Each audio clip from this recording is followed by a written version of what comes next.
Kamusta mga mare? Tara samahan niyo akong gumawa ng fruit tart at saka ng choux pastry.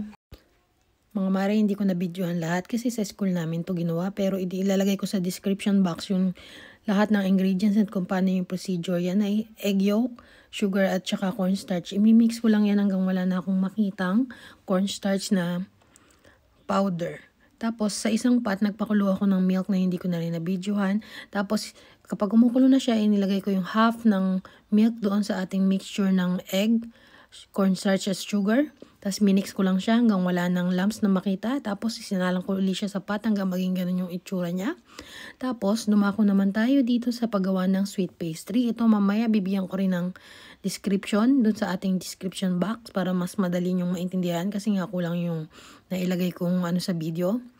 Ngayon naman, ganyan yung magiging itsura ng ating tart shell after baking. Siguraduhin nyo na talagang fully baked siya mga mare. Kailangan medyo crunchy. Tapos dumako na tayo sa paggawa ng choux pastry. Meron akong harina, tapos butter at tubig. Pakukuluin ko lang yung ating butter at tubig. Tapos pag tumukulo na siya, i-add natin yung ating harina hanggang maging paste consistency na siya na parang naluto na yung ating flour. Siguraduhin yung lutong-luto para hindi mag-collapse yung ating choux pastry. Tapos pagkatapos nating lutuin, ilagay natin siya sa mixer at haluin natin ganyan. Pag malamig na siya, i-add natin unti-unti yung egg. Yung egg ay dapat unti-unti yung pag-add kasi pag nasobrahan kayo sa egg, magiging sobrang runny ng ating mixture na mahirap siyang i-pipe kasi later on ipapipe natin siya tapos i-bake natin siya. Ang hinahanap nating consistency ng ating choux pastry ay soft peak.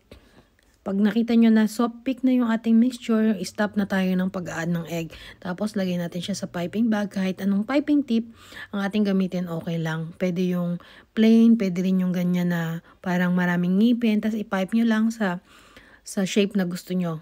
Kasi kami ay sa school namin to ginawa kaya ganyan yung mga shape na aming ginawa. Meron pa tayo dito na kailangang ilagay, optional naman yun kung gusto nyo, yung crackling o sable na tinatawag nila dito. Yung crackling na yun ay gawa sa sugar, butter, tsaka harina na imimix mo lang siya hanggang maging parang dough consistency na siya. Tapos gagamitan mo siya ng rolling pin hanggang mapanipis mo siya.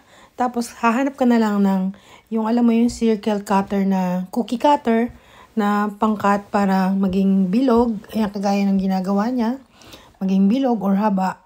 Kasi depende sa shape na ginawa mo dun sa choux pastry kung anong klaseng shape yung ilalagay mo dun sa ibabaw. Ito naman ay nilalagay lang natin para sa decoration dun sa ibabaw. Pwede rin siya maging plain. Pero yung recent ko na mga video ay gumawa kami ng ube kasi hindi sila masyadong familiar sa ube. So gumawa ako ng version ko ng choux pastry na ube. Kagaya rin siya nung cream diplomat na ginawa natin na hinaluan ko lang siya ng flavoring na ube para maging ube yung palaman niya sa loob. Later on, papakita ko na sa inyo kung paano natin siya i-assemble at papalamanan sa loob after baking. Tapos pag medyo malamig na siya kasi hindi mo pwedeng ilagay yung ating filling nang medyo mainit pa yung choux pastry. Kailangan na siya, talagang malamig na siya. Pag nakita nyo ganyan na itsura ng crackling, huwag nyo siyang itatapon mga mare kasi pwede nyo pa siyang gamitin. Kailangan nyo lang siyang pagsama-samahin ulit tsaka uli gamitin ng rolling pin para mapanipis nyo siya. Tapos ilagay nyo uli sa fridge para mag-set at tumigas kasi mahirap siyang gamitin pagka room temperature kasi nga gawa siya sa butter. Ayan na yung itsura niya mga mare after baking. Kung mapapansin nyo mga mare, iba't ibang kulay yung ating choux pastry. Yung amin ay chocolate flavor. Yung kanila ay iba't ibang kulay din. Kasi pwede mong kulayan ng kung anong kulay na gusto mo yung crackling natin sa taas para naman hindi siya mukhang plain na plain. Ayan, ganyan lang yung pagpapalaman mga mare. Pwede mo siyang butasan sa ilalim. Pwede naman yung ikat mo yung pinakataas tapos lagyan mo siya ng filling na parang ganito sa picture mga mare, kahirap kasing i-explain kaya pipicturean ko na lang. Ganyan mga mare, sorry video pala to, hindi pala picture. Pero mostly nang nakikita ko pinapadaan dun sa ilalim yung filling para hindi siya masyadong kita dun sa taas para surprise pagkagat. Sarap. Ito dumako na kami sa fruit tart. Same creme diplomat pa rin yung palaman niya. Tapos mamaya i-assemble namin siya after namin malagyan lahat ng cream yung mga fruit tart na ginawa natin. Regarding naman to sa mga prutas na gagamitin, ang ginamit namin dito is orange segment, tapos yung ating strawberry, meron ding kiwi. Pero sa atin siguro pwedeng gamitin yung mga locally produce na mga prutas kagaya ng mangga. Kung may hinog na mangga, hindi yung hilaw. Kasi parang awkward namang ipares sa fruit tart yung manggang maasim, di ba? Joke lang po.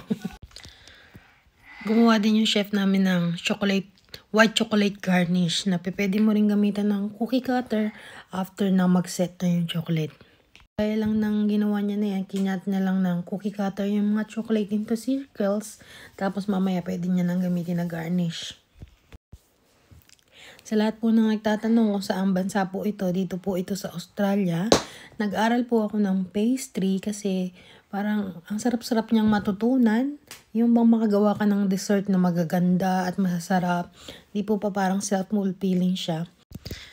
Masasabi ko pong mahirap na masarap mag-aral sa ibang bansa. Para sa akin kasi napakahirap mag-adjust sa pag-i-English. Kumusanay lang ako sa pagtatagalog. Kaya kung minsan, medyo slow ang utak pagdating sa English, pero nakakasabay naman tayo kahit papano. Basta wag lang natin kakalimutan magtanong, lalo na sa mga klase nating magaling magsalita. Kasi minsan may mga accent sila na hindi ko maintindihan. So ang ginagawa ko na lang, nagtatanong ako dun sa madaling intindihin. Style bang? Nung araw na ginawa namin to mga mare, yung chef namin na babae ay na-aksidente. Kaya naman siya ay binigyan ng substitute na lalaki. Na magaling din siya kasi 56 years na daw siyang pastry chef. Kaya naman napakagaling. Okay naman yung isa naming teacher. Kaya lang nga, nung araw na yan, nagsishake daw yung katawan ko. Parang na-trauma siya dun sa naging aksidente kasi first time niya yata na aksidente. Kaya naman hindi na siya nakapasok. Masyado nang mahaba yung mga chika ko, mare, kaya naman hanggang dito na lang siguro yung ating chika. Gumamit din pala ng desiccated coconut yung teacher ko, tsaka yung almond flakes para sa decoration. Yan, di ba? Ang ganda. So hanggang dito na lang mga mare. Salamat sa panonood. Baka naman mag-subscribe ka pa sa aking channel. Salamat!